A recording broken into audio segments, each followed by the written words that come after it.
Hello everyone, welcome back to learn philosophy with Shreshtha Mukherjee. तो आज है हमारा लॉजिक का क्लास। तो लास्ट क्लास में हमने देखा था स्क्वायर ऑफ अपोजिशन, राइट। तो स्क्वायर ऑफ अपोजिशन में चार जो प्रपोजिशन के हिसाब से चार रिलेशन के ऊपर बेस होकर जो चार रिलेशन बन रहे हैं हमारे, contrary, sub contrary, contradiction, then सब ऑल्टर्न। तो ये चारों रिलेशन कैसे वर्क करते हैं, कैसे इनका ट्रूथ वैल्यू डिपेंड होता है, ये हमने देखा था। आज हम दूसरे टॉपिक पे जाने से पहले, क्योंकि I got a lot of request for PYQs, so जो हमने पढ़ा है लाइक कैटेगोरिकल प्रपोजिशन का distribution of terms, square of opposition, normal proposition में ट्रांसलेशन, ठीक है। तो ये सारे जो चीज़ें हैं इस पे बहुत सवाल आते हैं। लॉजिक से नेट के क्वेश्चन में एटलीस्ट 10 to 12 क्वेश्चन आते ही आते हैं हर साल, ठीक है। पेपर 2 का अलग बोले और पेपर 1 का अगर अलग भी बोले फिर भी बहुत क्वेश्चन आता है, ठीक है। तो हम पहले स्क्वायर ऑफ अपोजिशन का कुछ सवाल करेंगे, रिसेंट कुछ सवाल हम सॉल्व करेंगे। उसके बाद हम जो नेक्स्ट टॉपिक है जो मैंने बोला था that is ऑब्वर्शन, conversion and contraposition, वो भी हम आज सॉल्व करेंगे एंड उसका कंसेप्ट भी पढ़ेंगे, ठीक है। तो चलो पहले हम पहला सवाल सॉल्व करते हैं। कौन सा सवाल है? अच्छा देखो, पहला सवाल है, ये है दिसंबर 2025 का सवाल, ठीक है। लॉजिक का इससे पहले जो मैंने 10 क्वेश्चन सॉल्व किया था वहाँ पे आप लोग देखेंगे कि 19 रूल्स का एक सवाल था, ठीक है। ये सेकेंड क्वेश्चन है लॉजिक का। तो यहाँ पे बोला जा रहा है which of the following are correct. उसके बाद कोर्स दिया हुआ है, because I don't have space, तो इसलिए कोर्स मैंने लिखा नहीं है, बस मैंने स्टेटमेंट लिखा हुआ है। देखो क्या बोला जा रहा है, ये जो 5 स्टेटमेंट है इनमें से कौन सा करेक्ट है, एंड ये करेक्ट है कौन सा हमें कैसे पता चलेगा? स्क्वायर ऑफ जो अपोजिशन है ना, तो वहां पे जो चार्ट मैंने लास्ट क्लास में दिखाया था उसके बिहाफ पे हमें पता चलेगा कि कौन सा वाला करेक्ट है, ठीक है। तो क्या बोला जा रहा है, if A proposition is false then E and I are undetermined, ठीक है। सेकेंड बोला जा रहा है, if O proposition is false then A proposition is true and E proposition is false. यहाँ पे प्रो लिखा है प्रोपोजिशन, ये आप लोग देख पाएंगे कि क्वेश्चन में ही है, ठीक है, क्वेश्चन में ही है, ठीक है। अच्छा, तो क्योंकि मैं ये बोर्ड पे दिखा रही हूँ, मैं करके दिखाऊंगी, तो मैं लैपटॉप से नहीं शो करा रही हूँ, इसलिए मैं यहाँ पे लिख दे रही हूँ। आप लोग क्वेश्चन नंबरिंग शायद सही नहीं होगा, पर मेरे यहाँ पे 68 नंबर क्वेश्चन है, आपके वहाँ पे चेंज होगा। क्वेश्चन का मैं फोटो खींच के दे दूंगी ग्रुप में, या फिर जब मैं नेक्स्ट वीडियो जो पीवाईक्यूज पे अपलोड करूंगी तब मैं बता दूंगी कि इसका एक्सप्लेनेशन मैंने लॉजिक क्लास में करा दी है, ठीक है। Okay, so if O proposition is false then A proposition is true and E proposition is false. See, if E proposition is false then A proposition is true. D, if E proposition is true then I proposition is true. And E, if I proposition is true then A and O propositions are undetermined. Okay, तो कैसे solve करेंगे? पहले ही हमें एक ही चीज करनी है, वो चार्ट बना लेनी है, ठीक है। जब भी हमारे पास स्क्वायर ऑफ अपोजिशन से कोई भी सवाल आए हम बस चार्ट पहले बना लेंगे, तो सारे सवाल हमारे इजीली बन जाएंगे, ठीक है। देखो यहाँ पे स्पेस ऑब्वियसली कम है तो मैं थोड़ा सा ही बना पाऊंगी शायद, आई एंड ओ, ठीक है। आप लोगों को पता होगा, लास्ट क्लास का वीडियो आप देख लेना, अगर आपको नहीं पता है देन इज फॉल्स, देन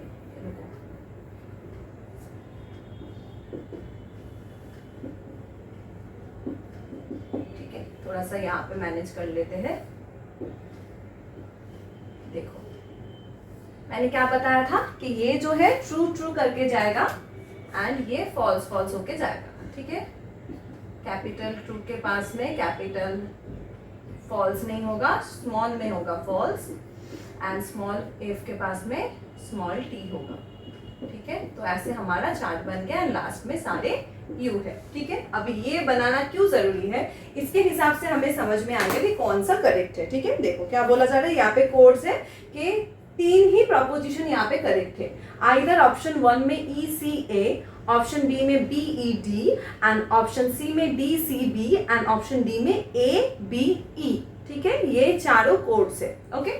देखो बोला जा रहा है अगर ए प्रपोजिशन फॉल्स है कैसे देखेंगे, लास्ट क्लास में मैंने बताया था जो हमारा कैपिटल है उसको ही हम बस देखेंगे। तो यहाँ पे देखो कैपिटल है ए प्रपोजिशन में ये वाला, इफ अगर कैपिटल है तो ये अगर बोला जा रहा है कि अगर ए प्रपोजिशन फॉल्स है then E and I are undetermined. तो देखो अगर ए प्रपोजिशन फॉल्स हो रहा है तो क्या ई एंड आई प्रपोजिशन अनडिटरमाइंड हो रहा है, हाँ हो रहा है, मतलब ये हमारा करेक्ट स्टेटमेंट है, ठीक है, ये करेक्ट है। Second, if O proposition is false then A proposition is true and E proposition is false. O proposition is false मतलब ये वाला, ये वाला। अगर ओ प्रपोजिशन फॉल्स है then A proposition is true and E proposition is false, ठीक है। देखो अगर ओ फॉल्स है तो क्या ए प्रपोजिशन ट्रू है, हाँ, ई प्रपोजिशन फॉल्स है, हाँ, ये भी सही है। तो फिर हमारा जो बी का स्टेटमेंट है ये भी करेक्ट है, ओके। ऑप्शन सी क्या बोला जा रहा है, if E proposition is false then A proposition is true. अगर ई प्रपोजिशन फॉल्स है ये वाला तो ए प्रपोजिशन क्या ट्रू हो रहा है, नहीं। देखो अगर ई फॉल्स है तो ए प्रपोजिशन अनडिटरमाइंड हो रहा है, ठीक है, तो ये हमारा करेक्ट स्टेटमेंट नहीं है। ऑप्शन डी क्या बोला जा रहा है, if E proposition is true then I proposition is true. अगर ई प्रपोजिशन ट्रू है तो क्या आई प्रपोजिशन भी ट्रू है, नहीं, बिल्कुल ही नहीं, ये भी गलत है। Next E, if I proposition is true then A and O are undetermined. अगर आई हमारा ट्रू है तो देखो हाँ ए एंड ओ प्रपोजिशन हमारा अनडिटरमाइंड हो रहा है, मतलब ई प्रपोजिशन भी हमारा, ई का जो स्टेटमेंट है वो भी हमारा करेक्ट हो रहा है, ठीक है। तो हमारा आंसर कौन सा होगा, देखो यहाँ पे कोड्स पे ए बी एंड ई कौन से में है, कोड्स नंबर 4, मतलब आंसर होगा हमारा 4। ये मैं रिमूव कर देती हूँ, 4 is the correct answer, A B E only, ठीक है, ये है हमारा आंसर।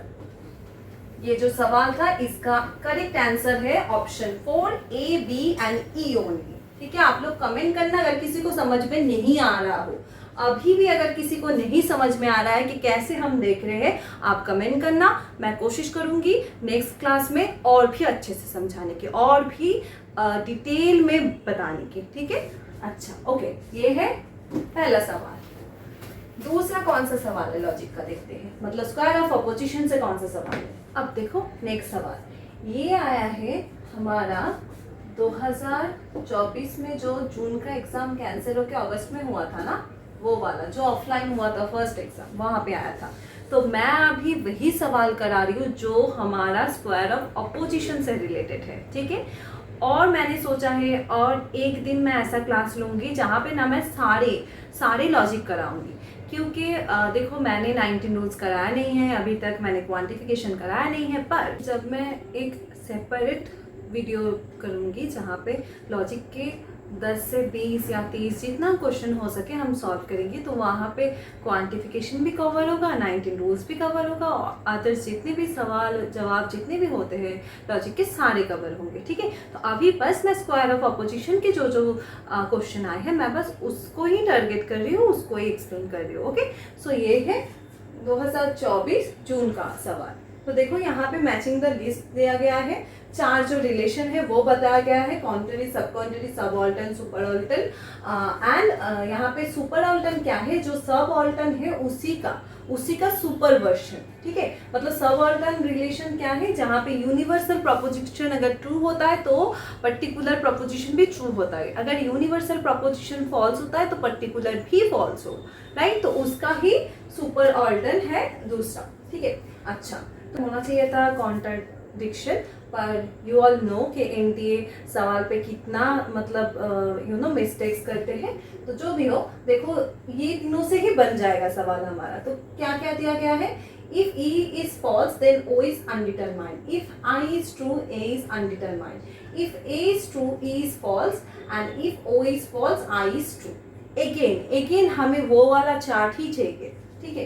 तो वो वाला चार्ट हमें हमेशा चाहिए, बार बार जितना भी सवाल होगा ना सब में वो वाला चार्ट ही हमें बार बार ही लगेगा।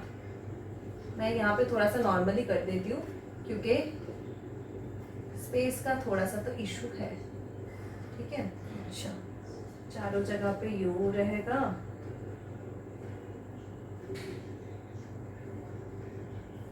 ऐसे करना है, कर दिया, ठीक है। ओके, देखो अब क्या बोला जा रहा है, कॉन्ट्ररी रिलेशन क्या है। कॉन्ट्ररी रिलेशन में क्या है, देखो कॉन्ट्ररी रिलेशन दोनों यूनिवर्सल प्रोपोजिशन के बीच में होता है। Universal proposition means A and E proposition, right. They can not both be true together but they can be false together, ठीक है। मतलब अगर अगर ए प्रपोजिशन हमारा ट्रू होगा तो ई प्रपोजिशन क्या ट्रू हो सकता है, नहीं हो सकता। अगर ट्रू होगा तो वो कॉन्ट्ररी रिलेशन नहीं होगा, मतलब दोनों एक साथ ट्रू नहीं हो सकते पर फॉल्स हो सकते। तो देखो यहाँ पे ए प्रपोजिशन ट्रू है, ई प्रपोजिशन फॉल्स है, तो कॉन्ट्ररी रिलेशन में कौन सा होगा, A proposition is true, E proposition is false, ठीक है। मतलब ये वाला जाएगा ए का 3, ठीक है। Okay, next sub contrary. Sub contrary relations are going with only particular proposition, means I and O proposition. They can't both be false together but they can be true together. एक साथ false नहीं हो सकते दोनों, I and O proposition एक साथ false नहीं हो सकते पर दोनों एक साथ true जरूर हो सकते। तो देखो यहाँ पे सब कॉन्ट्ररी में कौन सा हो रहा है, if O is false I is true, ये हो सकता है। देखो यहाँ पे भी है if I is true A is undetermined, I and A का तो नहीं होगा क्योंकि देखो सब कॉन्ट्ररी रिलेशन किन किन के बीच में होता है, ओ एंड आई प्रपोजिशन। तो हमें यही देखना पड़ेगा, if O is false I is true, correct, right. तो बी का होगा 4 के साथ। अब है सी का सब ऑल्टर्न। सब ऑल्टर्न किन किन के बीच में होता है, A and I proposition and E and O proposition. तो देखो सब ऑल्टर्न में क्या बोला जा रहा है, if I is true A is undetermined. अगर हमारा पर्टिकुलर प्रोपोजिशन ट्रू है तो हमारा यूनिवर्सल प्रोपोजिशन क्या होगा, अनडिटरमाइंड, क्योंकि हमारा जो सब ऑल्टर्न का रूल है उसका जो डेफिनेशन है उसके हिसाब से यूनिवर्सल प्रोपोजिशन का जो ट्रूथ वैल्यू होगा उसके ऊपर डिपेंड होगा कि पर्टिकुलर प्रोपोजिशन का ट्रूथ वैल्यू क्या होगा, राइट। तो इसलिए ये जो है सब ऑल्टर्न में ये वाला जाएगा, मतलब if I is true then A is undetermined, okay, क्योंकि आई हमारा particular proposition. Okay, then last में कौन सा बचा हमारा, obviously if E is false then O is undetermined. E and O के बीच में भी सब ऑल्टर्न है, राइट। तो ये वाला मतलब कौन सा कोड करेक्ट होगा, 2 A3 B4 C2 D1, okay. सो ये वाला सवाल है हमारा 2024 के जून का, ठीक है, ओके। अच्छा, अब देखो नेक्स्ट क्वेश्चन, ये है नेट 2023 दिसंबर का सवाल। द सुपर ऑल्टर्न और सब ऑल्टर्न ऑफ द प्रपोजिशन। ये गिवन प्रपोजिशन है, सम साइंटिस्ट आर मैथमेटिशियन। ये कौन सा प्रपोजिशन है, this is I preposition, okay. अच्छा, इसका सब ऑल्टर्न या सुपर ऑल्टर्न प्रपोजिशन कौन सा है, ठीक है। अच्छा, सब ऑल्टर्न कौन से प्रपोजिशन के बीच में होता है, A and I proposition and E and O proposition, okay. तो अगर ये आई प्रपोजिशन का गिवन है तो ऑब्वियसली हमें समझ में आना चाहिए कि कौन सा प्रपोजिशन आंसर हो सकता है, हमारा A proposition, okay. A preposition ही होगा क्योंकि सब ऑल्टर्न जब भी ऐसा सवाल रहेगा ना कि कोई प्रपोजिशन है एंड इसका रिलेशन का पूछ रहा है तो पहले हमें याद होनी चाहिए कि कौन से प्रपोजिशन के बीच में कौन सा रिलेशन है, उस हिसाब से ही हमें आंसर मिल जाएगा, ठीक है। तो देखो some scientist are not mathematician, O के साथ तो आई का सब ऑल्टर्न है नहीं relation. All scientist are mathematician, yes यही होगा। सेकेंड, इसके बाद क्या है, नो साइंटिस्ट आर मैथमेटिशियन, ये तो नहीं होगा क्योंकि ई प्रपोजिशन के साथ आई प्रपोजिशन का सब ऑल्टर्न रिलेशन नहीं है, क्योंकि जो रिलेशन मेंशन किया हुआ होगा उसको ही हमें देखना होगा। Next, some non scientist are mathematician, ये भी नहीं होगा, ठीक है। नॉन साइंटिस्ट ये कब होता है, हमें पता है कि ये जब ऑब्वर्शन कन्वर्शन कॉन्ट्रापोजिशन में क्या होता है, चेंज हो जाता है, तो वो वाला जो प्रेडिकेट में नॉन यूज होता है वो हमारा सब्जेक्ट में आ जाता है, हम पढ़ेंगे, आज ही पढ़ेंगे, ठीक है। तो इसका आंसर है ऑल साइंटिस्ट आर मैथमेटिशियन, ठीक है। ये 2023 में सवाल आया था, okay. Next, December paper 3, choose the correct statement. क्या यहाँ पे 4 स्टेटमेंट दिया गया है, चूज करना है कौन सा वाला करेक्ट है। क्या बोला जा रहा है, first is contradiction is the relation between proposition that differ both in their quantity and quality, okay. Second, contrary is a relation between universal proposition.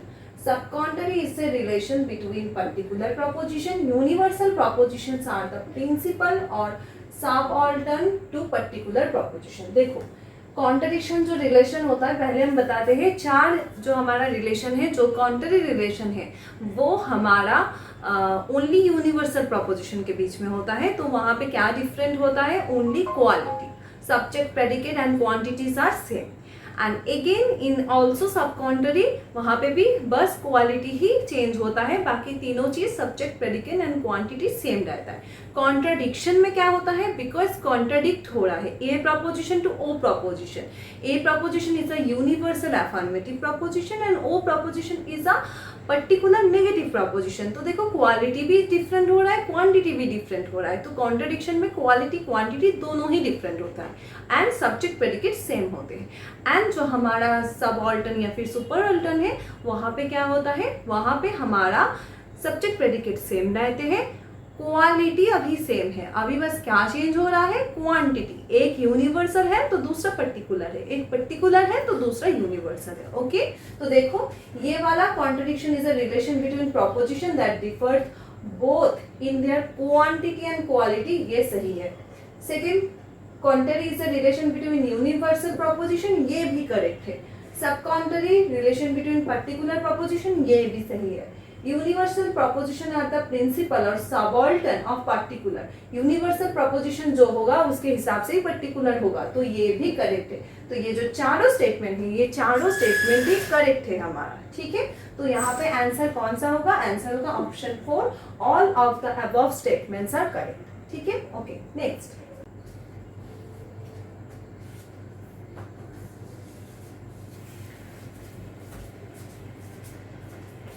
अच्छा देखो अब नेक्स्ट सवाल क्या है? ये भी 2015 दिसंबर का सवाल है.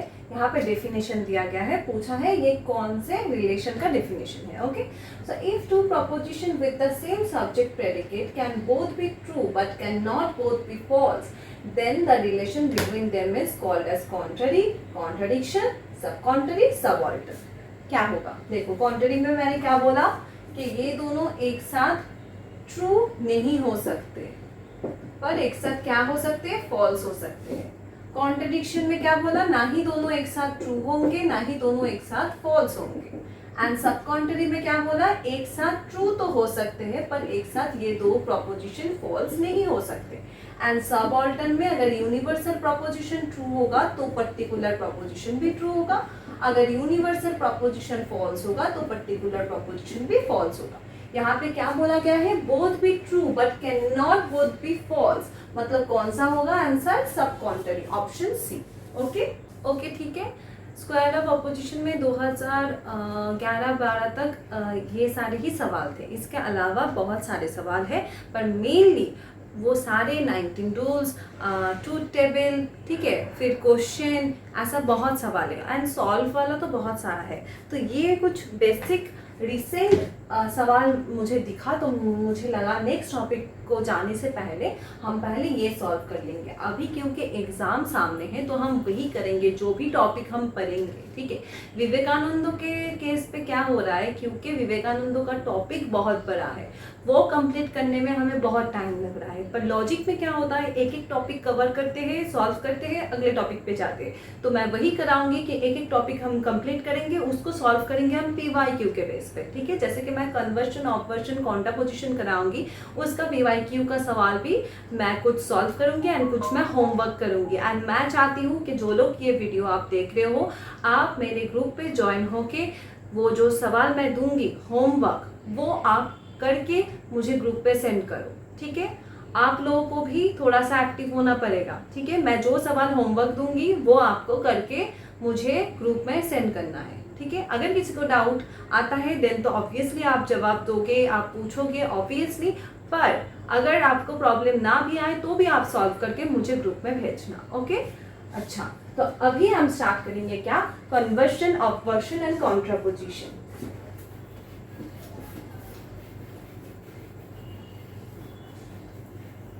देखो मैंने क्या बोला था कि हमारा जो इमीडिएट इन्फरेंस है तो वहां पे ये तीनों चीज आता है. एक तो है हमारा कन्वर्शन, दूसरा है हमारा ऑब्वर्शन एंड तीसरा है हमारा कॉन्ट्रापोजिशन। ओके, अच्छा, तो पहले हम देखेंगे कन्वर्शन क्या है।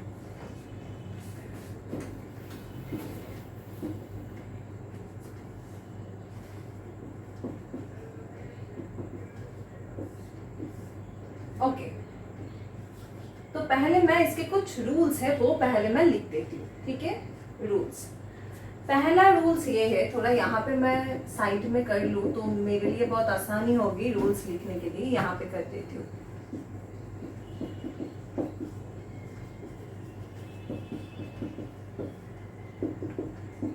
देखो, प्रेमिस 1 एंड कंक्लूजन, ठीक है। ये इमीडिएट इन्फरेंस है, यहाँ पे एक प्रेमिस होगा एंड एक कंक्लूजन होगा। देखो आप रूल्स क्या है। Subject of the premise is the predicate of the conclusion। तो premise का जो सब्जेक्ट है वो conclusion का predicate हो जाएगा, मीन्स सब्जेक्ट प्रेडिकेट का प्लेस चेंज होगा, एंड जो प्रेमिस का हमारा प्रेडिकेट है वो सब्जेक्ट कंक्लूजन का सब्जेक्ट हो जाएगा, ठीक है, कंक्लूजन का सब्जेक्ट हो जाएगा। तो ये पहला दो जो हमारा रूल है वही है। predicate term, subject term of the premise is the subject term of the conclusion, ठीक है। देन ये हमारा पहला दो रूल्स हो गया, ठीक है। नेक्स्ट रूल क्या है? नेक्स्ट है नो चेंजेस इन क्वालिटी। ये है रूल ऑफ क्वालिटी, क्वालिटी का कोई भी चेंज नहीं होगा। अगर कोई अफर्मेटिव है तो अफर्मेटिव के साथ ही कन्वर्स होगा, अगर कोई नेगेटिव है तो वो नेगेटिव के साथ ही कन्वर्स होगा। 4 rule of distribution, this is very important rule.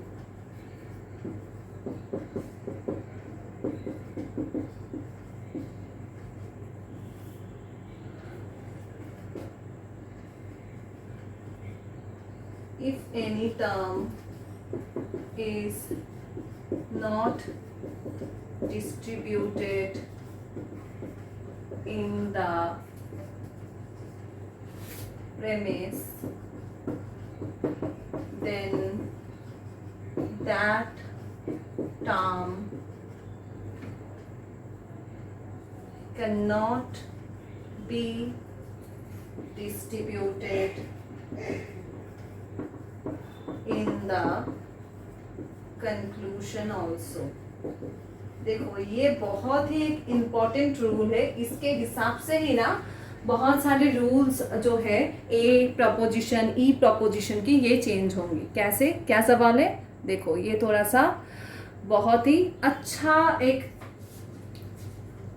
ये जो रूल है, ये रूल बहुत इंपॉर्टेंट है, रूल ऑफ डिस्ट्रीब्यूशन। इसके हिसाब से ए एंड ई प्रपोजिशन का पूरा कन्वर्शन का रूल ही चेंज हो जाएगा, ठीक है, कन्वर्शन का प्रपोजिशन ही चेंज हो जाएगा। क्या बोला जा रहा है? If any term is not distributed in the premise then that term can not be distributed in the conclusion. अगर प्रेमिस एंड कंक्लूजन है, ठीक है, दो टर्म है सब्जेक्ट एंड प्रेडिकेट, अगर कोई एक प्रपोजिशन में ऐसा हो रहा है कि प्रेमिस में उसका सब्जेक्ट एंड प्रेडिकेट टर्म में कोई भी एक टर्म डिस्ट्रीब्यूट नहीं है तो वो टर्म कंक्लूजन में भी जाके डिस्ट्रीब्यूट नहीं हो सकता। अगर ऐसा होता है तो वो एक वैलिड कन्वर्शन नहीं होगा। ये कन्वर्शन का वैलिड रूल है।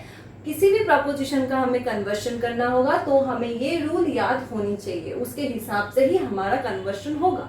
अगर इनमें से एक भी रूल हमारा वैलिड होता है, एक भी रूल हम फॉलो नहीं करते तो हमारा कन्वर्शन वैलिड नहीं होगा, ठीक है। Okay,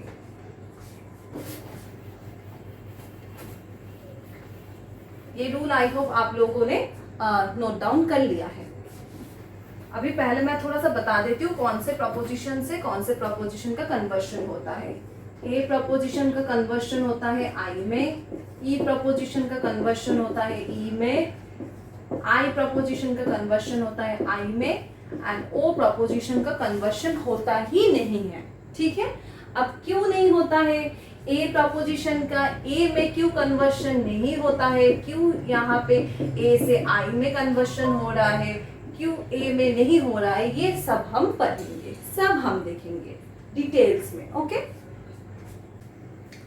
okay, so first is the conversion of a proposition. तो जैसे कि मैंने बोला कि ए प्रपोजिशन का कन्वर्शन ए में नहीं होता है, ए प्रपोजिशन का कन्वर्शन आई प्रपोजिशन में होता है। तो पहले हम देखेंगे कि ए प्रपोजिशन का कन्वर्शन ए प्रपोजिशन में क्यों नहीं होता है, पहले वो समझ में आना चाहिए, तब हमें देखने में मिलेगा कि क्यों ए प्रपोजिशन का आई प्रपोजिशन में होता है, क्यों ई में एंड ओ प्रपोजिशन में नहीं होता है। ओके, तो जो कन्वर्शन का रूल है उसके ऊपर बेस होके ही ये डिसाइड होता है कि कौन से प्रपोजिशन का कौन से प्रपोजिशन में कन्वर्शन होगा। Okay, so first is A proposition.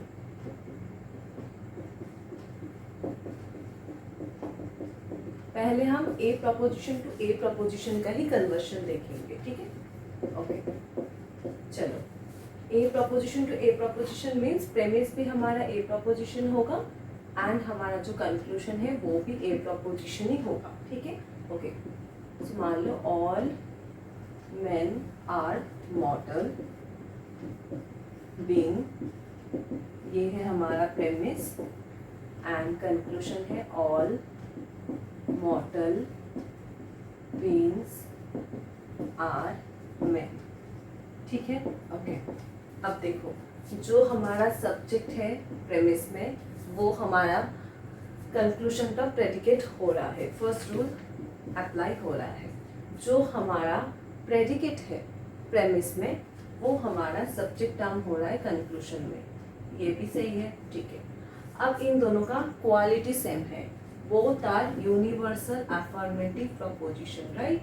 Okay, अब देखो अब क्या है डिस्ट्रीब्यूशन ऑफ टर्म्स। तो ए प्रपोजिशन में हमारा कंक्लूजन सॉरी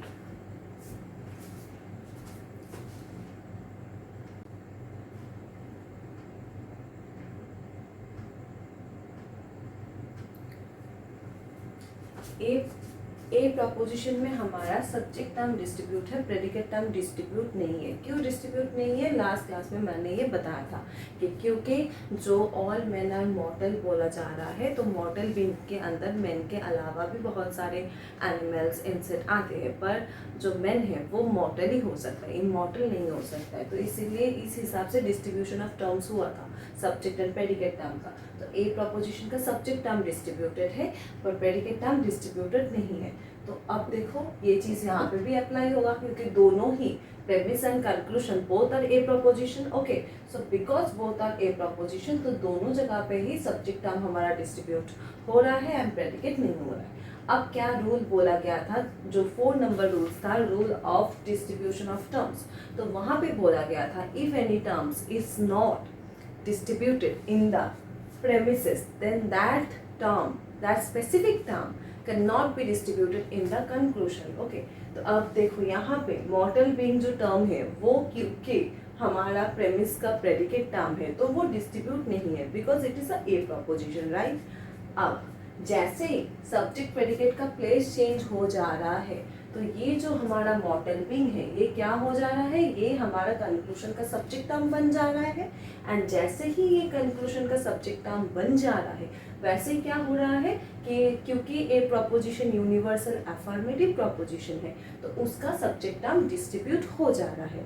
तो यहाँ पे यही प्रॉब्लम हो रहा है कि हमारा एक टर्म ए प्रपोजिशन का सब्जेक्ट टर्म क्योंकि डिस्ट्रीब्यूट है एंड प्रेडिकेट टर्म डिस्ट्रीब्यूट नहीं है, ठीक है। अच्छे से समझो, मैं फिर से बताती हूँ क्या हो रहा है। मॉर्टल बीइंग जो टर्म है वो ऑलरेडी हमारा प्रेमिस पे, ये एक इमीडिएट इन्फरेंस है जहाँ पे प्रेमिस और कंक्लूजन है, यहाँ पे ऑलरेडी हमारा प्रेमिस में ये मॉर्टल बीइंग डिस्ट्रीब्यूट नहीं है, ठीक है, due to the rule of distribution of terms of a preposition.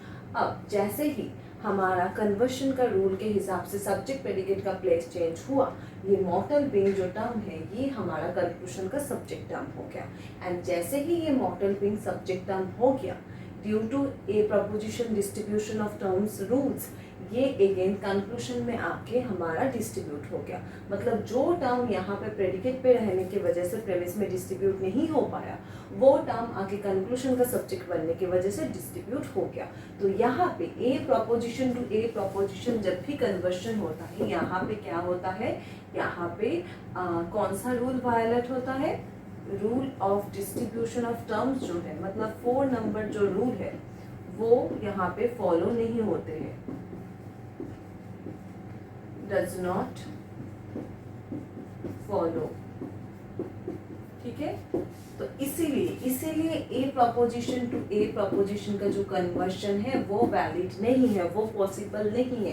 क्योंकि अगर पॉसिबल होता तो सारे जो रूल्स है वो फॉलो होते। एक भी मैंने बोला कि कन्वर्शन, ऑपवर्शन, कंट्रापोजिशन में जितने भी रूल्स है सारे रूल्स फॉलो होने पड़ेंगे। अगर 4 रूल्स है, 4 ही रूल्स पे 4 प्रोपोजिशन का जो भी कन्वर्शन होगा, जो भी ऑपवर्शन होगा वो वैलिड तभी होगा जब 4 जो रूल है वो फॉलो होगी। ठीक है, फॉलोइंग अप होगी तभी होगा। अगर एक भी रूल पे नहीं बैठेगा वो प्रोपोजिशन, तो हमारा कन्वर्शन, ऑपवर्शन या कंट्रापोजिशन जो भी होगा वो वैलिड नहीं होगा। इसीलिए ए प्रोपोजिशन टू ए प्रोपोजिशन का कन्वर्शन नहीं होता है। अब मान लो अगर ए प्रोपोजिशन टू ए प्रोपोजिशन का कन्वर्शन नहीं होता है, तो हम ए प्रोपोजिशन तो यूनिवर्सल अफर्मेटिव प्रोपोजिशन है, तो उसका ई प्रोपोजिशन के साथ भी तो देख सकते हैं, राइट? क्योंकि हमारा ए और ई दोनों ही यूनिवर्सल प्रोपोजिशन है, उसके साथ भी देख सकते हैं। पर हम नहीं देख सकते। क्यों नहीं देख सकते? क्योंकि जो हमारा थर्ड रूल है, that is rule of quality, they have to be the same quality, दोनों को ही अफर्मेटिव होना पड़ेगा। ठीक है, अगर ए प्रोपोजिशन नेगेटिव प्रोपोजिशन होता तो हम ई के साथ कर सकते थे। ठीक है, हम कोशिश करके देख सकते थे ई के साथ कन्वर्शन, पर क्योंकि A proposition is affirmative proposition, we can not bound up और binding up A proposition with E proposition. तो ए प्रोपोजिशन के साथ हमें आई प्रोपोजिशन को देखना पड़ेगा कि क्या आई प्रोपोजिशन के साथ ए प्रोपोजिशन का कन्वर्शन वैलिड हो पा रहा है, चारों जो रूल है वो क्या फॉलोइंग अप हो रहा है, हमें वो देखना होगा। ठीक है, चलो वो देखते हैं।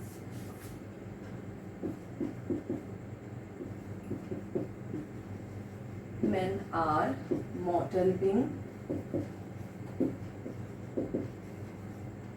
ये है ए प्रोपोजिशन एंड हमारा कंक्लूजन है some mortal beings are men. Subject predicate, subject predicate, subject. अच्छा देखो, ए प्रोपोजिशन में क्या होता है, सब्जेक्ट टर्म डिस्ट्रीब्यूट होता है, प्रेडिकेट टर्म डिस्ट्रीब्यूट नहीं होता है। आई प्रोपोजिशन में subject predicate both term is not Holi distributed, that's why दोनों पे ही क्रॉस होता है। तो अब क्या हो रहा है देखो, फर्स्ट रूल के हिसाब से सब्जेक्ट प्रेडिकेट का चेंजेस हो रहे हैं, सेकेंड में भी प्रेडिकेट यहाँ पे सब्जेक्ट हो रहा है, करेक्ट है। क्वालिटी भी सेम है, ए है हमारा यूनिवर्सल अफर्मेटिव प्रोपोजिशन, आई है हमारा पर्टिकुलर अफर्मेटिव प्रोपोजिशन, ये भी सही है। अब जो है डिस्ट्रीब्यूशन ऑफ टर्म्स का रूल, वहाँ पे क्या हो रहा है, जो if any terms is not distributed in the premise then that term, that particular term cannot be distributed in the conclusion। ऐसा नहीं हो रहा है कि मॉडल बीइंग जो टर्म है वो प्रेमिस में डिस्ट्रीब्यूट नहीं है पर वो आके कंक्लूजन में डिस्ट्रीब्यूट हो रहा है, ऐसा नहीं हो रहा है। इसीलिए ए प्रोपोजिशन टू आई प्रोपोजिशन का क्या होता है, कन्वर्शन होता है। ठीक है, ए टू ए प्रोपोजिशन का कन्वर्शन नहीं होता है बिकॉज वहाँ पे rule of distribution of terms जो है वो वायलेट हो जाता है, वो फॉलो अप नहीं होता। ठीक है, तो ए प्रोपोजिशन का कन्वर्शन कौन से प्रोपोजिशन में होगा, आई प्रोपोजिशन में। ओके, अगर किसी को भी ये ए टू ए प्रोपोजिशन का कन्वर्शन क्यों नहीं होता है, ए टू आई का क्यों होता है, मैंने ये बोला है, फिर भी अगर किसी को नहीं समझ में आया है आप कमेंट करना, मैं कोशिश करूँगी नेक्स्ट क्लास में फिर से बताने की। Okay, next is E proposition.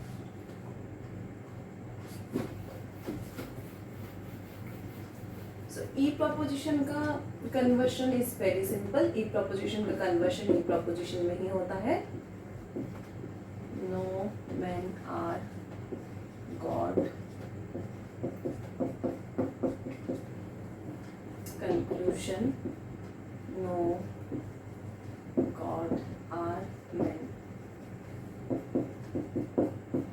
हमें बस देखना है सारे जगह पे रूल फॉलो हो रहे हैं कि नहीं हो रहे।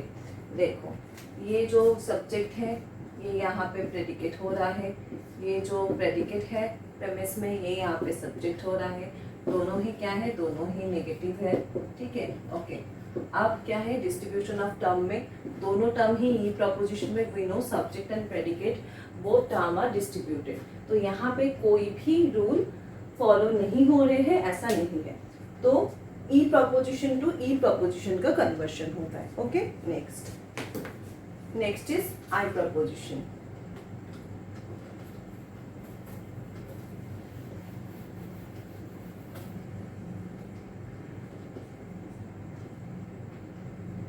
आई प्रपोजिशन से भी आई प्रपोजिशन का होता है कन्वर्शन।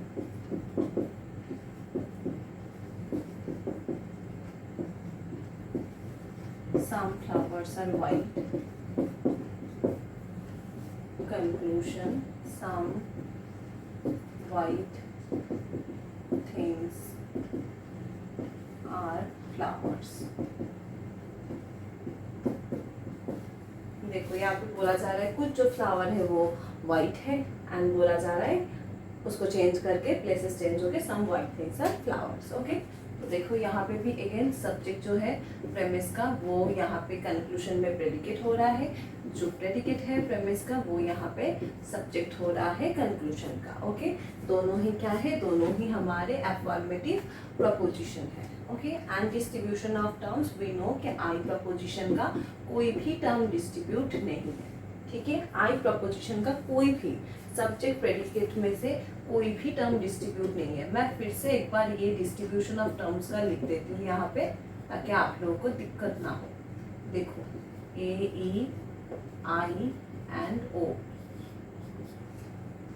ए प्रपोजिशन में सब्जेक्ट टर्म डिस्ट्रीब्यूट है, प्रेडिकेट नहीं है, ई में दोनों ही है, ओ में दोनों ही नहीं है, एंड ओ में सिर्फ प्रेडिकेट टर्म डिस्ट्रीब्यूट है। This chart is very important, ये याद होना ही होना चाहिए। ठीक है, इसके बिहाफ पे सारे हमारे प्रपोजिशन का डिस्ट्रीब्यूशन होता है। ओके, तो आई प्रपोजिशन से आई प्रपोजिशन का जो कन्वर्शन है this is valid. Next is O preposition.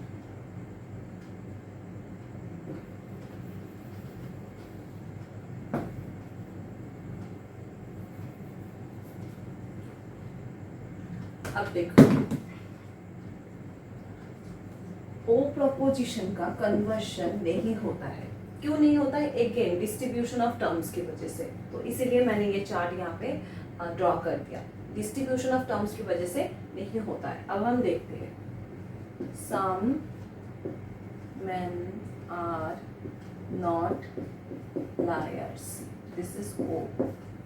मान लो इसका हम कंक्लूजन करते हैं जैसे नॉर्मली कर रहे हैं, subject predicate change, liars are not men। Okay, O. अब देखो यहाँ पे भी सेम ही होगा, सब्जेक्ट प्रेडिकेट तो चेंज हो गए हैं, यहाँ पे कोई दिक्कत नहीं है। यहाँ पे जो प्रेडिकेट है वो यहाँ पे सब्जेक्ट है, दोनों ही नेगेटिव प्रपोजिशन है। ठीक है, दोनों ही नेगेटिव है, यहाँ पे भी कोई प्रॉब्लम नहीं है। अब अगेन कहाँ पे प्रॉब्लम होगा? अगेन प्रॉब्लम होगा डिस्ट्रीब्यूशन ऑफ टर्म्स पे, क्योंकि यहाँ पे ओ प्रपोजिशन में हमारा सब्जेक्ट टर्म डिस्ट्रीब्यूट नहीं है, बस प्रेडिकेट टर्म डिस्ट्रीब्यूट है। अब देखो क्या हो रहा है, ये जो मेन टर्म है यहाँ पे सब्जेक्ट टर्म कौन सा है? मेन टर्म जो है ये हमारा सब्जेक्ट है, एंड प्रेडिकेट टर्म कौन सा है? हमारा जो लायर है वो हमारा प्रेडिकेट टर्म है। ठीक है,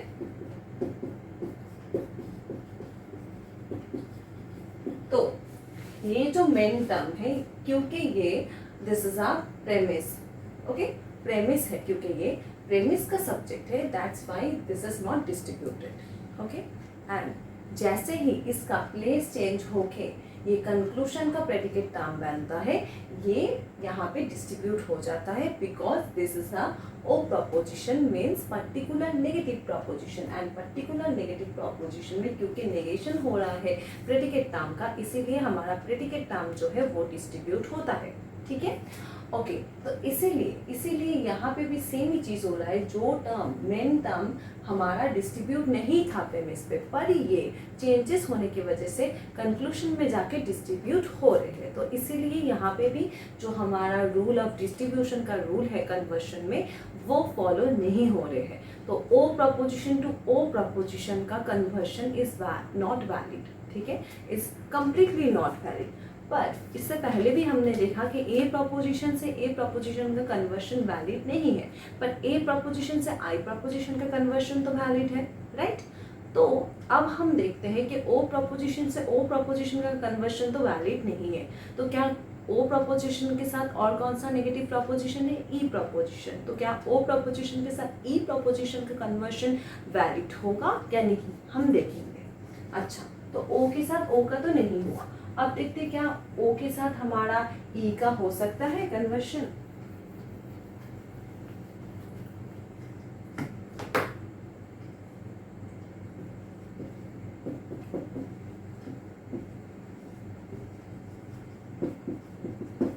अब देखो, अब ये जो हमारा सब्जेक्ट एंड ये गलत लिखा मैंने, ये जो हमारा सब्जेक्ट एंड प्रेडिकेट टर्म है ये दोनों ही डिस्ट्रीब्यूट हो रहा है, पर फिर भी ये प्रॉब्लम तो सॉल्व नहीं हो रहा है, ये प्रॉब्लम तो सेम ही रह जा रहा है। मेन टर्म हमारा प्रेमिस में तो डिस्ट्रीब्यूट है ही नहीं, तो कितना भी हम ओ से ई भी कर ले तो भी हमारा डिस्ट्रीब्यूशन ऑफ टर्म्स नहीं हो सकते हैं, क्योंकि वहाँ पे क्या हो रहा था, वहाँ पे ए से आई प्रपोजिशन में क्यों हो रहा था, बिकॉज आई प्रपोजिशन में एक भी टर्म डिस्ट्रीब्यूट नहीं है। तो वहाँ पे ऐसा कोई चीज़ ही नहीं हो रहा था कि प्रेमिस में जो टर्म डिस्ट्रीब्यूट नहीं है वो जाके कंक्लूजन में डिस्ट्रीब्यूट हो जाते। यहाँ पे ओ प्रपोजिशन तो अगर हम ई प्रपोजिशन भी करते हैं, which is also a negative preposition, E proposition means universal negative proposition. Still we could not make the conversion of O proposition.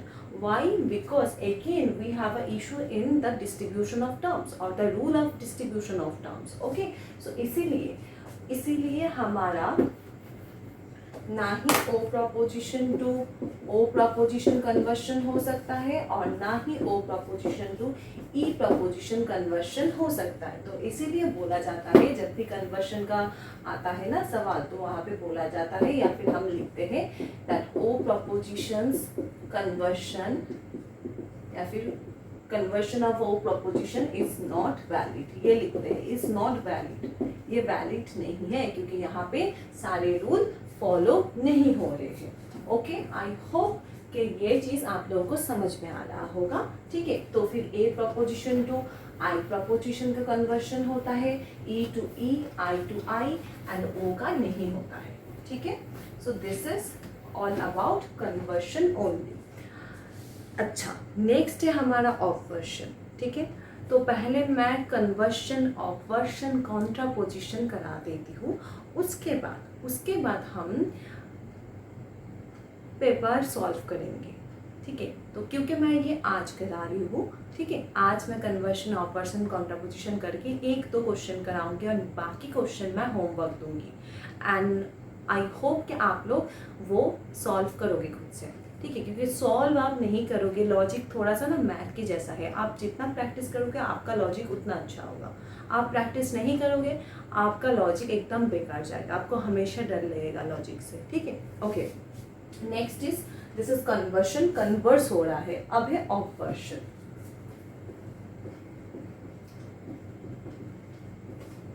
ऑपवर्शन क्या होता है?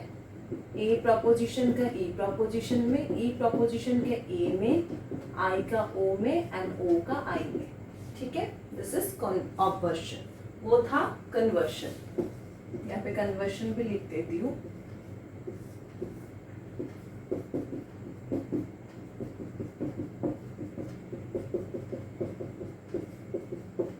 ठीक है, ओके। अच्छा, अब है ऑपवर्शन।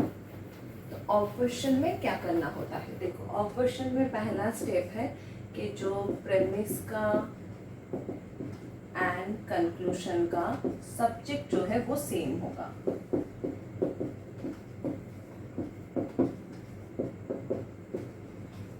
ठीक है। प्रेमिस का एंड कंक्लूजन का दोनों का ही सब्जेक्ट सेम होगा, ठीक है। Second rule, okay. Second rule क्या है कि जो हमारा प्रेमिस का प्रेडिकेट टर्म होगा उसका कॉन्ट्राडिक्ट टर्म, ठीक है, कॉन्ट्राडिक्टरी टर्म यूज होगा कंक्लूजन के प्रेडिकेट पे, ठीक है। जैसे कि मान लो, थोड़ा सा मैं यहाँ पे बता देती हूँ, मान लो कि यहाँ पे प्रेमिस है ये, ठीक है, प्रेमिस पे है ऑल एस इज पी, ठीक है। तो कंक्लूजन में जो प्रेडिकेट टर्म होगा, सब्जेक्ट सेम ही रहेगा, ठीक है, सब्जेक्ट चेंज नहीं होगा, पर जो प्रेडिकेट है, ठीक है, वो कैसा होगा, मान लो all S is non P, ठीक है। मतलब जो प्रेडिकेट टर्म है प्रेमिस का, उसका कॉन्ट्राडिक्ट टर्म यूज होगा हमारे कंक्लूजन के प्रेडिकेट पे, उसका कॉन्ट्राडिक्शन होगा, ठीक है, बस यही होगा। एंड नेक्स्ट क्या है कि इनका क्वांटिटी सेम रहेगा, ठीक है,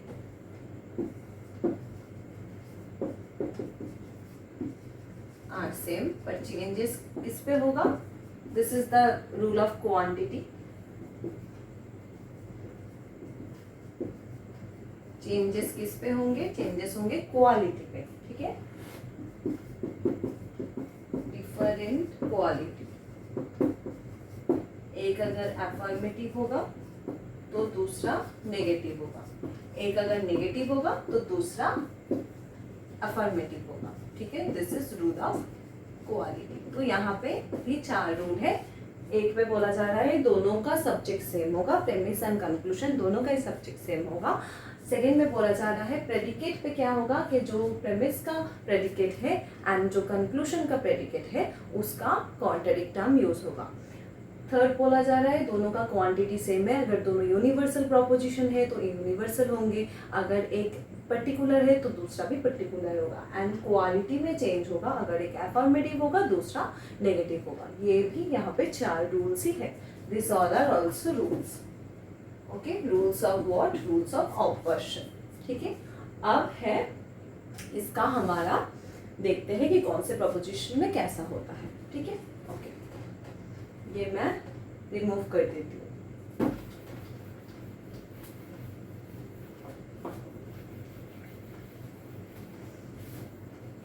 अच्छा, कन्वर्शन में मैं एक चीज बोलना भूल गई थी, ये जो हमारा प्रेमिस है ना एंड इसके बाद जो कंक्लूजन आ रहा है, तो ये जो प्रेमिस है जहाँ पे हम कन्वर्स कर रहे, कन्वर्स के बारे में बात कर रही हूँ, तो जहाँ पे हम कन्वर्स कर रहे तो इसको ना बोला जाता है, प्रेमिस को बोला जाता है कन्वर्टेंट एंड इसको बोला जाता है कन्वर्स, कंक्लूजन को, ठीक है, याद रखना, ठीक है। कन्वर्स के टाइम पे ये बहुत इंपॉर्टेंट है, ये मैं बोलना भूल गई थी। प्रेमिस को बोला जाता है कन्वर्टेंट, ठीक है, उसके हिसाब से कन्वर्स हो रहा है कंक्लूजन में, ये कन्वर्स के टाइम पे। अब ये ऑपवर्शन के टाइम पे क्या होगा, ऑपवर्टेंट एंड ऑपवर्स, ठीक है। जैसे कि देखो मैंने पहले ही बताया है, जो भी मैं पढ़ाऊंगी, जो भी जितना भी मैं कराऊंगी पूरा डिटेल में एग्जैक्टली कराऊंगी, क्योंकि मान लो कि आप इंटरव्यू देने जा रहे हो या आप पढ़ा रहे हो, किसी ने कोई सवाल पूछ लिया, तो ऐसा नहीं होना चाहिए कि आपको वो चीज़ नहीं पता है, ठीक है। हो सकता है कि हम कुछ चीज़ भूल जा सकते हैं, कुछ चीज़ याद नहीं हो सकते हैं हमें, ऐसा नॉर्मल है, but at least you can try कि जब आप स्टार्ट कर रहे हो पढ़ाना या फिर आप जिस दिन आपका क्लास है उससे पहले आप खुद का होमवर्क क्लियर करके जाओ, जो भी टॉपिक आप पढ़ा रहे हो उसके बारे में आपको सब कुछ पता होना चाहिए, ठीक है, सारी चीज़ें आपको याद होनी चाहिए। Because remember one thing, you are the teacher, आप रूलर हो वहाँ पे, उस क्लास में आप रूल करोगे, आप जो भी सिखाओगे बच्चा वही सीखेगा, ठीक है। तो ये चीज़ आपको याद में होना चाहिए कि आप जो भी बताओगे ना वही वो सुनेगा एंड उसको ही फॉलो करेगा। तो आप कुछ भी ऐसा नहीं बता सकते कि जो पूरा गलत है या फिर जो सही नहीं है या फिर आप सही तरीके से नहीं समझा रहे हो, ऐसा नहीं हो सकता। आपको खुद की तरफ से 200% देना पड़ेगा। हो सकता है कभी कभार हो सकता है, ऐसा बहुत बार मेरे साथ भी होता है कि कभी कभार 1-2 क्लास करके लगता था या फिर लगता है कि ये चीज़ मैं और ज़्यादा शायद डिस्क्राइब कर सकती थी, ठीक है, तो नेक्स्ट क्लास में वो चीज़ मैं फिर से दोबारा बोल देती हूँ, सम अप कर देती हूँ, ऐसा हो सकता है क्योंकि हम भी इंसान हैं, हम भी कोई चीज़ भूल जा सकते हैं, हम भी कोई चीज़ करते करते दिमाग से निकल जा सकता है, पर उस चीज़ को आपको कवर करना है, ठीक है। तो ये बात याद रखना, ये मैं भी भूल गई थी बोलना, प्रेमिस को बोला जाता है कन्वर्स के टाइम पे, याद कर लो, पहले मैं बोल रही हूँ, अभी ऑब्वर्शन भूल जाओ, अभी मैं बोल रही हूँ कन्वर्ट्स के टाइम पे जब हम प्रेमिस को चेंज करते हैं उसको बोला जाता है प्रेमिस को कन्वर्टेड, जिसको हम चेंज कर रहे हैं, एंड जो चेंज हो रहा है conclusion that is converts. Okay, and obversion के टाइम पे जो प्रेमिस है उसको ऑब्वर्टेड एंड जो कंक्लूजन है उसको ऑब्वर्स। ओके, ठीक है।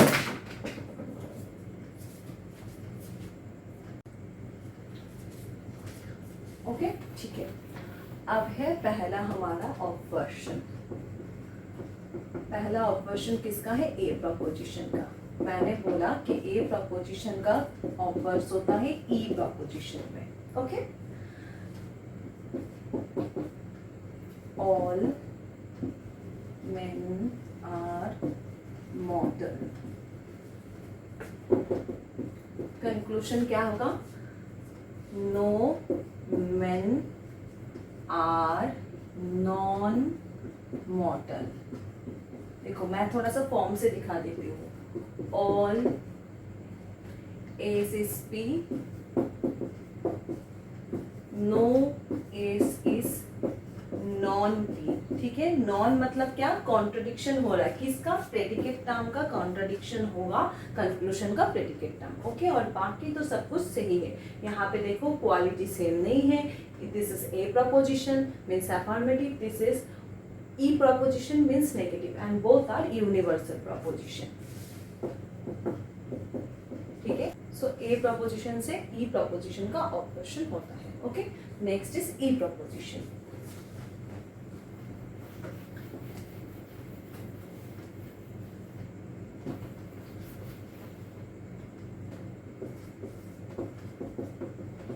ई प्रपोजिशन से भी ए प्रपोजिशन का होता है। क्यों ए से ई एंड ई से ए हो रहा है? बिकॉज यहाँ पे क्वांटिटी सेम है। सो क्वांटिटी सेम मतलब यूनिवर्सल से यूनिवर्सल प्रपोजिशन का ही ऑब्वर्स होगा, एंड पर्टिकुलर से पर्टिकुलर प्रपोजिशन का ही ऑब्वर्शन होगा। Okay, so E proposition, no men are God। इसका कंक्लूजन होगा all men are non God। ठीक है, ए। इसका फॉर्म भी मैं लिख देती हूँ। फॉर्म इसलिए लिख रही हूँ ना क्योंकि बाद में ना बहुत टाइम पे आप देखोगे एनटीए के क्वेश्चन से भी और एसएसपी सम एसएस नॉन पी ऐसे करके आता है, फॉर्म से सवाल आता है, तो इसलिए फॉर्म लिख देना इम्पोर्टेंट है यहाँ पे।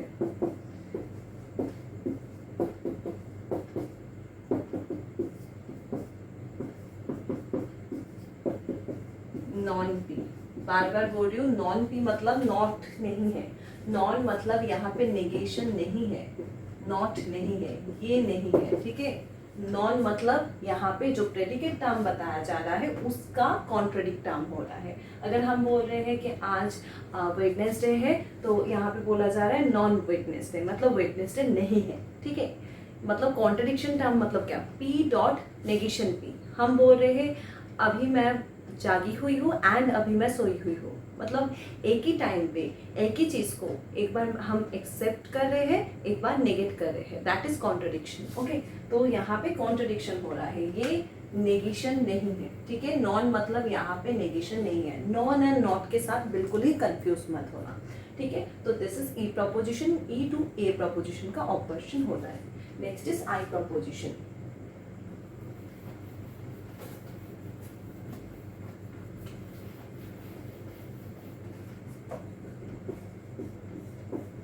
आई टू ओ का होता है एंड ओ टू आई का।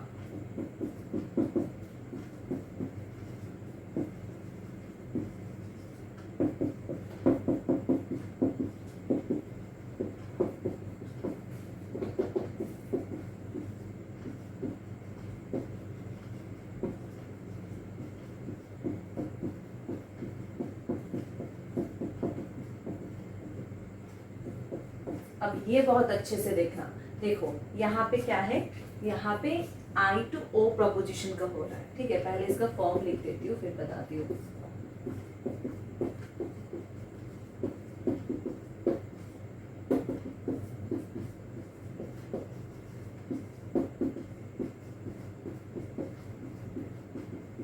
देखो अच्छे से देखना एक चीज, यहाँ पे क्या बोला जा रहा है, some men are politicians. Conclusion में बोला जा रहा है some men are not non politician. यहाँ पे पॉलिटिशियन हमारा प्रेडिकेट था, यहाँ पे नॉन पॉलिटिशियन हमारा प्रेडिकेट है। यहाँ पे ये जो आर नॉट है ना, this is not the same, not and non same नहीं है। मेरे बहुत सारे स्टूडेंट बहुत बार ना ये गलत करते हैं, नॉट एंड नॉन को कंफ्यूज कर देते हैं और इस पे इनका जो मतलब आंसर होता है वो गलत हो जाता है।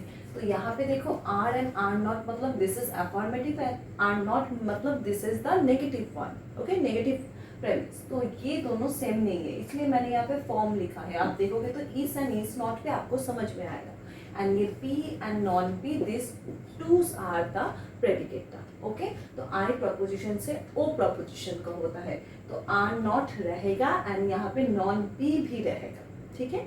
तो ये है हमारा आई प्रपोजिशन का ऑफ वर्जन। अब ओ का क्या होगा, आई टू ओ हो रहा है तो ओ टू आई प्रपोजिशन होगा।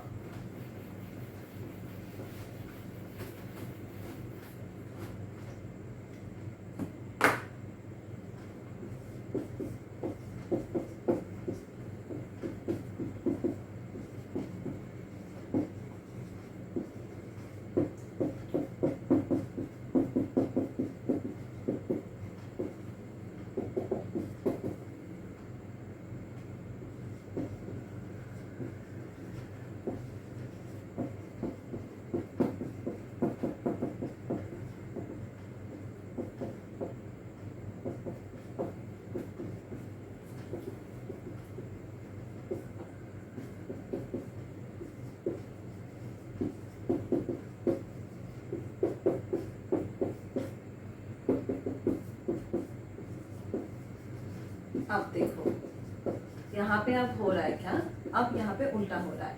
अब यहाँ पे ओ टू आई हो रहा है, तो यहाँ पे आर नॉट है, यहाँ पे आर है, ठीक है। ये सब्जेक्ट है, this is subject and politician हमारा प्रेडिकेट है, यहाँ पे नॉन पॉलिटिशियन हमारा प्रेडिकेट है। तो क्या हो रहा है, ओ टू आई हो रहा है। हम पहले बोल रहे some men are not politician, उसके बाद कंक्लूजन में आ रहा है some men are non politician. Again predicate term का नेगेटिव हो रहा है, ठीक है। Some S is not P, some S is non P, ठीक है। नॉन पी मतलब इसका कॉन्ट्रडिक्ट टर्म, प्रेडिकेट का जो हमारा प्रेमिस में जो प्रेडिकेट टर्म है उसका नेगेटिव टर्म हम यूज कर रहे हैं हमारे कंक्लूजन में, okay. So this is O to I proposition of words. तो हमारा ये ऑफ वर्जन कंप्लीट हो गया, ठीक है। तो कन्वर्शन भी कंप्लीट हो गया, ऑफ वर्जन भी कंप्लीट हो गया। तो अब क्या बाकी रह गया, अब हमारा बाकी रह गया कॉन्ट्रापोजिशन। अब कॉन्ट्रापोजिशन क्या है, without conversion and obversion we can not go ahead to contraposition. Why, अब हम देखेंगे। मान लो कुछ गिवन है, कोई भी एक प्रेमिस या प्रपोजिशन यहाँ पे गिवन है, कोई भी एक, ठीक है। तो जो प्रपोजिशन गिवन होगा उस प्रपोजिशन का हम पहले क्या करेंगे, ऑपवर्शन। फिर उस जो ऑपवर्शन किया गया या ऑपवर्स जो फॉर्म होगा उसका फिर हम करेंगे कन्वर्स। फिर वो जो कन्वर्स प्रपोजिशन होगा उसका फिर से हम करेंगे ऑपवर्शन करके जो आएगा हमारा एंड में वो होगा हमारा ये गिवन जो स्टेटमेंट है उसका आंसर। मतलब कॉन्ट्रापोजिशन मतलब क्या, ऑफ कॉन ऑफ, ये याद रखना, हमेशा याद रखना। कॉन्ट्रापोजिशन मतलब ऑफ कॉन ऑफ, मतलब पहला जो गिवन है उस प्रपोजिशन का पहले हमें ऑपवर्शन करना होगा, फिर वो जो ऑपवर्शन हम करेंगे उसका कन्वर्शन करना होगा, वो जो कन्वर्शन करेंगे उसका फिर से ऑपवर्शन करके हमारा आंसर आएगा, उससे पहले आंसर नहीं आएगा, ठीक है। कॉन्ट्रापोजिशन मतलब ही पहले ऑपवर्शन फिर कन्वर्शन फिर ऑपवर्शन करके जो एंड में आएगा, दिस इज आवर आंसर, ठीक है। तो गिवन प्रपोजिशन से इतना स्टेप करके लास्ट में हमें हमारा आंसर मिलेगा, ओके। तो चलो अब कॉन्ट्रापोजिशन करते हैं। तो इसीलिए कॉन्ट्रापोजिशन करने से पहले कॉन्वर्स एंड ऑपवर्स करना ज़रूरी है, क्योंकि अगर आप कॉन्वर्शन या ऑपवर्शन नहीं करोगे तो आपको कॉन्ट्रापोजिशन समझ में नहीं आएगा, ठीक है। चलो अब देखते हैं।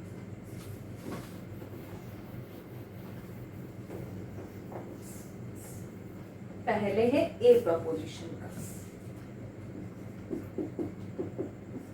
मैं अभी यहाँ पे बस फॉर्म देके कर सकती हूँ या फिर गिवन देके भी कर सकती हूँ। मान लो यहाँ पे गिवन है ऑल एस इज पी, ठीक है, अभी मैं गिवन से ही कर रही हूँ, दिस इज गिवन। तो इसका अगर मान लो हमें बोले कि find out the contraposition of all S is P, तो ये हम क्या करेंगे, इस पे हम पहले क्या करना होगा, इसका पहले हम करेंगे ऑफवर्ड्स, यहाँ पे लिखना होगा ऑफवर्ड्स करके, ठीक है। तो ए प्रपोजिशन का ऑफवर्शन में कौन सा होता है, अभी हमने करा just now E proposition, right. तो क्या होगा, no S is non P, ठीक है। अच्छा, ई प्रपोजिशन, अब ई प्रपोजिशन का ऑफवर्ड्स हो गया। अब क्या ई प्रपोजिशन का ऑफवर्ड्स करना है, नहीं, अब क्या करना है, ई प्रपोजिशन का कन्वर्शन। ई प्रपोजिशन का कन्वर्शन कौन से में होता है, ई प्रपोजिशन में ही होता है कन्वर्शन। देन अब कन्वर्शन में क्या होता है, सब्जेक्ट प्रेडिकेट का प्लेस चेंज होता है, okay. So no non P is S.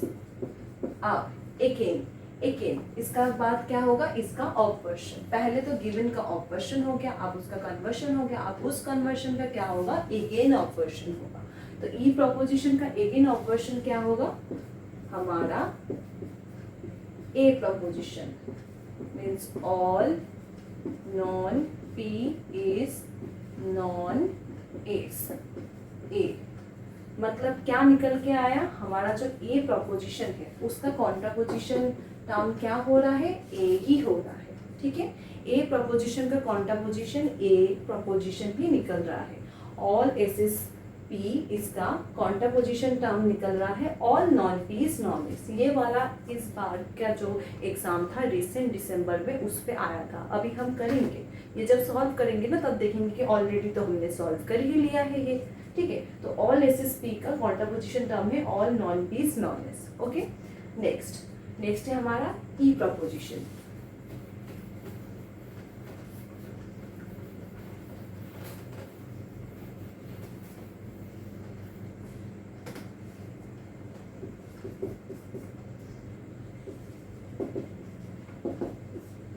No S is P, ये मान लो गिवन है, इसका पहले क्या करेंगे, ऑपवर्शन, मतलब ई का ऑपवर्शन क्या होगा, A proposition, all S is non P, okay.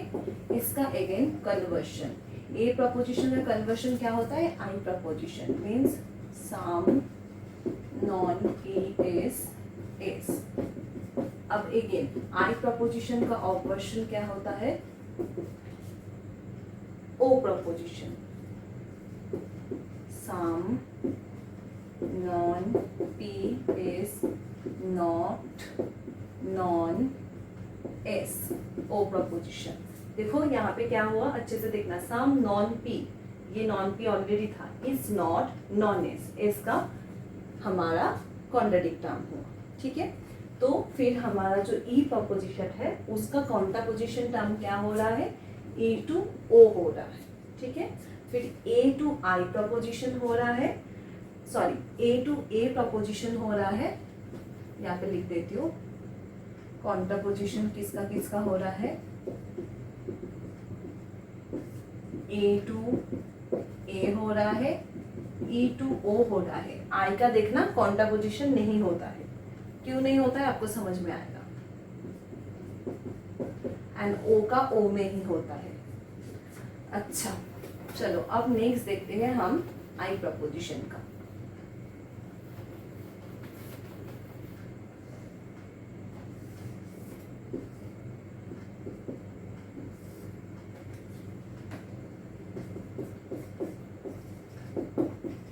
Given है मान लो सम इज पी, ठीक है।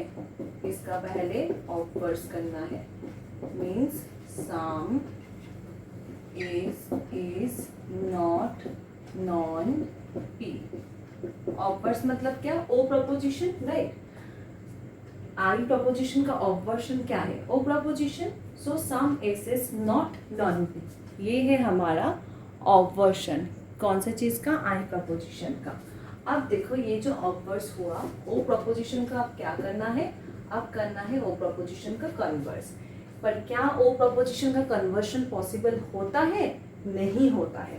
दैट्स वाई हमारा कॉन्ट्रापोजिशन भी नहीं होगा। So O propositions conversion is not valid. ठीक है, तो इसीलिए हमारा आई प्रपोजिशन का कन्वर्शन ना होने वजह से, क्योंकि ओ प्रपोजिशन का कन्वर्शन नहीं होता है, दैट्स वाई आई प्रपोजिशन का कॉन्ट्रापोजिशन भी हमारा इनवैलिड हो गया। क्योंकि अगर कॉन्ट्रापोजिशन में कन्वर्शन ही नहीं होगा तो हम आगे नहीं बढ़ पाएंगे, क्योंकि पहले ऑपवर्शन देन कन्वर्शन देन ऑपवर्शन करना होगा।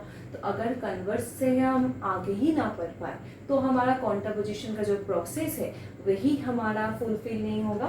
दैट्स वाई आई प्रपोजिशन का कॉन्ट्रापोजिशन टर्म नहीं होता है, या फिर कॉन्ट्रापोजिशन में हम उसको वैलिड नहीं बोलते। ठीक है, तो हम ऐसे लिखते हैं कि I proposition contraposition is not valid. ठीक है, आई प्रपोजिशन का कॉन्ट्रापोजिशन नहीं पॉसिबल होता है। Okay, next is O proposition.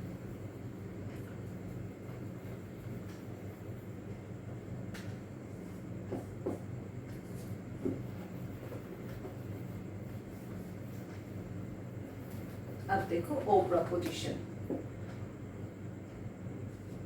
Some is not B, O. इसका पहले ऑब्वर्शन करना होगा, means I proposition, some is non B, I proposition. अब इसका क्या करना है, कन्वर्शन। आई प्रपोजिशन का कन्वर्शन क्या होता है, आई प्रपोजिशन ही होता है। Some non B is I. Again इसका ऑब्वर्शन क्या होगा, इसका ऑब्वर्शन अगेन होता है, आई का ऑब्वर्स होता है अगेन हमारा O proposition. So some non B is non S, then O proposition का कॉन्ट्रापोजिशन हो रहा है खुद ही हमारा ओ प्रपोजिशन। ठीक है, तो ये हमारा, फिर हमने आज बहुत कुछ किया। पहले हमने तो स्क्वायर ऑफ अपोजिशन के कुछ सवाल देखा, प्रीवियस ईयर क्वेश्चन। नेक्स्ट हमने कन्वर्स, ऑब्वर्स एंड कॉन्ट्रापोजिशन पूरा अच्छे से डिटेल्स पे डिस्क्राइब किया है, पूरा रूल्स कैसे करते हैं, process each and everything. Okay, now अब ये रिसेंट 2 से 3 सवाल मैं कराऊंगी। ठीक है, अभी रिसेंट में 2 से 3 सवाल कराऊंगी और कुछ सवाल मैं आप लोग के लिए होमवर्क के तौर पे मैं ग्रुप पे अपलोड करूंगी। आप लोग खुद से सॉल्व करना एंड सॉल्व करके ग्रुप में अपलोड करना पड़ेगा। नेक्स्ट वेडनेसडे क्लास से पहले आप लोगों को ये चीज़ अपलोड करनी पड़ेगी। Okay, you have to do that. Okay, ठीक है, तो फिर हमारा कॉन्ट्रापोजिशन में क्या हुआ, मैं और एक बार ये चीज़ याद दिला देती हूँ आप लोगों को कि कॉन्ट्रापोजिशन में ए टू ए प्रपोजिशन हो रहा है, ई टू ओ आई का नहीं हो रहा है, ओ का ओ में हो रहा है। कन्वर्स में क्या हो रहा है, sorry, A to I, E to E, I to I, O का नहीं हो रहा है। एंड ऑब्वर्स में क्या हो रहा है, A to E, E to A, I to O and O to I. ठीक है, ये है हमारा जो 3 प्रोसेस है, वो तीनों की कौन से प्रपोजिशन से कौन से प्रपोजिशन में हमारा कॉन्वर्स, ऑब्वर्स एंड कॉन्ट्रापोजिशन होता है वो। ठीक है, ये आप श्योरली अपने पास होना चाहिए, ये चीज़ याद में हमेशा होनी चाहिए। ठीक है, okay.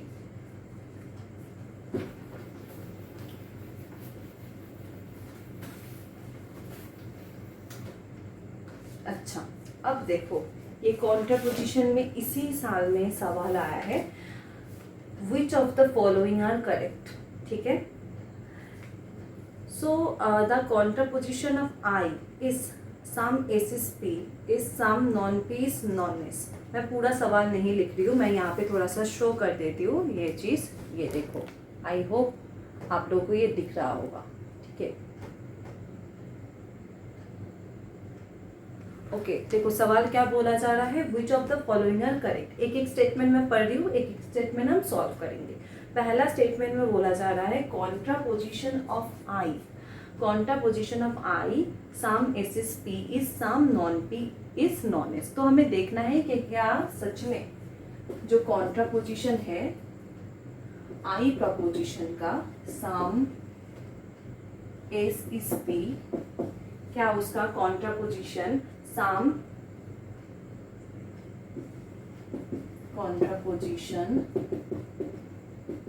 Some non P is non S हो रहा है। देखो क्या बोला जा रहा है, आई प्रपोजिशन का contraposition some non P is non S. अभी थोड़ी देर पहले ही मैंने बताया कि आई प्रपोजिशन का कॉन्ट्रापोजिशन तो होता ही नहीं है, तो ये गिवन है, ठीक है। अगर आप इससे सवाल स्टार्ट भी करोगे, ठीक है, तो इसका आप पहले क्या करोगे, ऑब्वर्शन करोगे, ठीक है, पहले आप ऑब्वर्शन करोगे। तो ऑब्वर्शन क्या होगा, आई प्रपोजिशन का ऑब्वर्शन क्या होता है, O proposition, right. So some S is not non P, ठीक है, हो गया। अब जैसे ही आप इसका कन्वर्शन करने जाओगे वैसे ही ये दिस इज नॉट वैलिड, ये आ जाएगा। तो फिर हमारा जो पहला स्टेटमेंट है this is the false statement. पहला जो स्टेटमेंट गिवन है ये हमारा कौन सा सवाल है, अगेन मैं बता रही हूँ फिर से, ये सवाल है 2025 दिसंबर एग्जाम, ठीक है। तो पहला सवाल क्या था, which of the following are correct. उसमें पहला स्टेटमेंट ए स्टेटमेंट है the contraposition of I some S is P is some non P is non S, जो कि फॉल्स है क्योंकि आई प्रपोजिशन का कॉन्ट्रापोजिशन टर्म होता ही नहीं है, क्योंकि आई से जैसे ही हम ओ में वर्स करते हैं उसके बाद आगे कन्वर्स कर ही नहीं पाते, क्योंकि ओ प्रपोजिशन का कन्वर्शन होता नहीं। Okay, next statement B statement में क्या बोला जा रहा है, contraposition of A is all S is P is all non P is non S, ठीक है।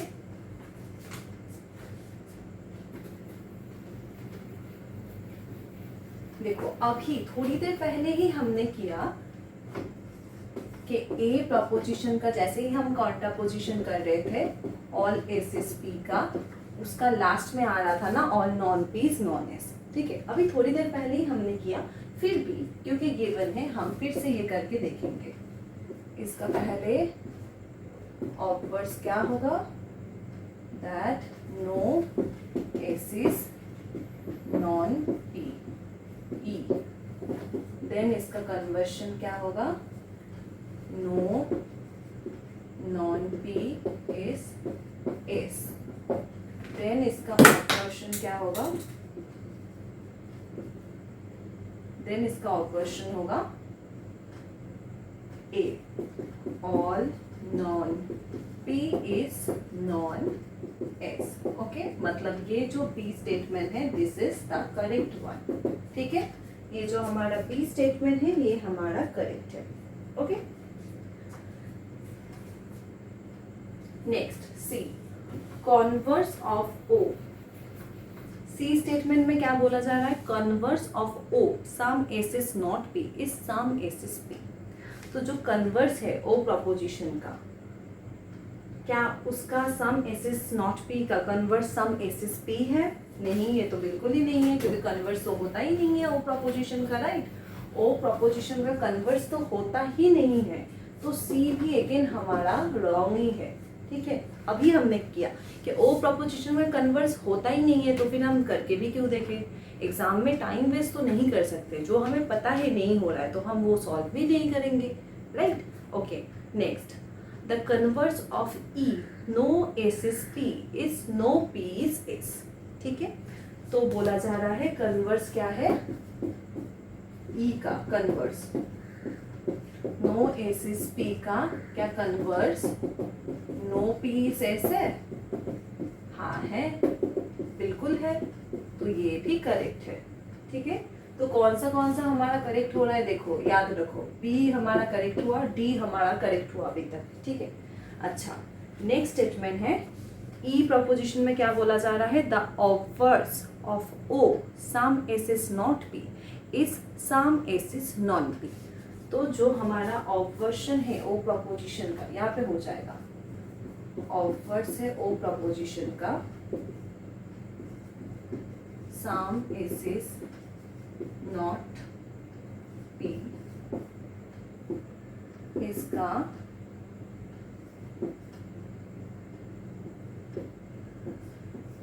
हमारा सम इज नॉन पी होता है क्या? हाँ, जरूर होता है। Obviously some is not P means O proposition, इसका कन्वर्स क्या होता है, सॉरी इसका ऑब्वर्स क्या होता है, इसका ऑब्वर्स होता है हमारा I proposition, some is non P. मैंने बोला था कि ये जो पी है उसका कॉन्ट्रेडिक्ट टर्म हो रहा है नॉन पी, एंड ये जो नॉट है, इज नॉट एंड इज, ये हमारा नेगेटिव, एंड जो अफर्मेटिव है उसको शो करता है। ठीक है, तो यहाँ पे फिर हमारा ई प्रपोजिशन भी करेक्ट हुआ, मतलब यूजुअली हमारा 2 नंबर का जो कोड है यहाँ पे गिवन है, 2 नंबर BDE ओनली, ये हमारा करेक्ट आंसर है। ठीक है, ये हमारा करेक्ट आंसर है।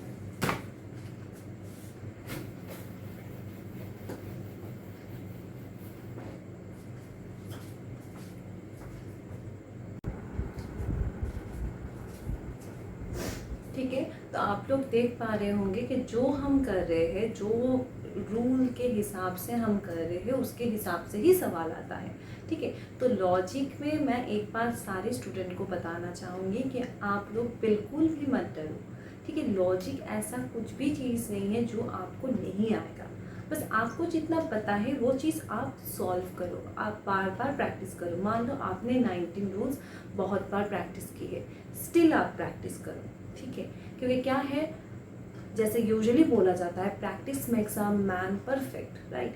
तो जो चीज़ आपने ऑलरेडी प्रैक्टिस कर रखा है वो चीज़ आप बार बार प्रैक्टिस करना। जैसे हम मैथ नहीं करते, हम डेली प्रैक्टिस करते हैं मैथ, क्यों? क्योंकि हमें डर है कि हम गलत कर सकते हैं, पर लॉजिक में एक बार आ जाए तो हमें लगता है अरे हो ही जाएगा, इतना भी कुछ नहीं, पर है डेली एटलीस्ट। क्योंकि अभी जैसे हम मान सकते हैं थोड़ा सा 20 या 25 दिन वी हैव, तो इस 20 या 25 दिन में you have to do one thing daily. कुछ भी पेपर में अगर 2-3 भी सवाल हो वो भी बनाओ। अगर 19 रूल्स पूरा ऐसे ही कॉपी के बुक से आप उठा लो, कॉपी के बुक से कोई भी एक सवाल उठा लो, या फिर 1-2 सवाल उठा लो, एक आप सीपी कर लो, एक आप आईपी कर लो, एक आप क्वांटिफिकेशन कर लो, एक आप 19 रूल्स कर लो, पूरा आपका जो भी डिडक्टिव का फॉर्मल लॉजिक का चीज़ है वो आपका क्लियर हो जाएगा। जैसे ही आप करोगे एंड आपको नहीं आएगा ना, तभी आप सोचोगे कि इसको कैसे कर सकते हैं। ठीक है, तो डेली आप लॉजिक फॉलो करो। नेक्स्ट क्लास में मैं क्या करूँगी, मैंने सोच रखा है, मैं टॉपिक पढ़ाने से पहले जितना मतलब हो सके मैं टारगेट कर रही हूँ एटलीस्ट 50 क्वेश्चन। ठीक है, तो मैं कोशिश करूँगी उसका मैं लॉजिक का, चाहे वो 19 रूल्स हो, चाहे वो ट्रूथ टेबल हो, चाहे वो क्वांटिफिकेशन थ्योरी हो, चाहे वो CNF TNF हो, या कोई भी चीज़ हो, ठीक है, CPIP, वो मैं कराऊंगी। नेक्स्ट क्लास में मैं कंसेप्ट कराऊंगी, पहले मैं सवाल कराऊंगी, सवाल के साथ साथ मैं कंसेप्ट कराऊंगी। ठीक है, क्योंकि अभी एग्ज़ाम पास में है एंड मेरे को बहुत सारा रिक्वेस्ट आ रहा है कि PYQ कराने इसके लिए, बहुत सारे टॉपिक्स कराने के लिए, पर जैसे कि मैंने बोला कि I have a lack of time, that's why उतना सारा वीडियोस मैं नहीं बना पा रही हूँ, क्योंकि मुझे भी पढ़ना होता है, मेरा भी एकेडमिक ही बैकग्राउंड है, तो मैं भी पढ़ाई कर रही हूँ एंड पढ़ा रही हूँ, तो इसलिए जितना मैंने सोच रखा है मैं वो सब करूँगी। एंड ऑल्सो मैं वो जो भी मतलब हम डिस्कशन करेंगे ना, जो भी सवाल, उसका जो भी सोल्यूशन, वो सारी चीज़ हम करेंगे। ठीक है, नेक्स्ट क्लास में फिर हमारा जो नेक्स्ट वेडनेसडे में क्लास होगा, उस क्लास में हम लॉजिक का PYQ डिस्कशन करेंगे, जितना भी PYQ रिसेंट में, क्योंकि आप देख पा रहे होंगे कि लॉजिक का ना बहुत सवाल आता है, तो हम जितना हो सकता है उतना हम करेंगे। ठीक है, एंड अगेन जो मैं अभी कराया, मैंने स्क्वायर ऑफ अपोजिशन हो गया, फिर कॉन्ट्ररी सब कॉन्ट्ररी का रिलेशन हो गया, देन कॉन्ट्रापोजिशन, ये सब का, तो मैं 2-3 सवाल ग्रुप में दे दूँगी एज इफ टू होमवर्क। ठीक है। आप वो चीज़ होमवर्क करके या फिर आप वो चीज़ सॉल्व करके ग्रुप में भी दे सकते हो, या फिर आप मुझे मेल भी कर सकते हो, कुछ भी कर सकते हो, पर आपको नेक्स्ट वेडनेसडे की क्लास से पहले वो चीज़ मेरे ग्रुप पे या फिर कहीं भी आपको वो चीज़ होमवर्क करनी होगी, ठीक है। जो लोग भी आप मेरा वीडियो देख रहे हो, आपको सबके लिए यही चीज़ है कि ये चीज़ हमारा होमवर्क है, एंड जो भी मैं बता रही हूँ, जितना भी मैं पढ़ा रही हूँ, वो चीज़ आप फॉलो करो। उस चीज़ को आप अगर फॉलो करोगे तो आई होप कि मैं थोड़ा सा आप लोगों को मदद कर पाऊँगी, थोड़ा सा आपके प्रिपरेशन में मैं आप लोगों को हेल्प कर पाऊँगी, ठीक है। तो मिलते हैं नेक्स्ट क्लास में। Thank you very much.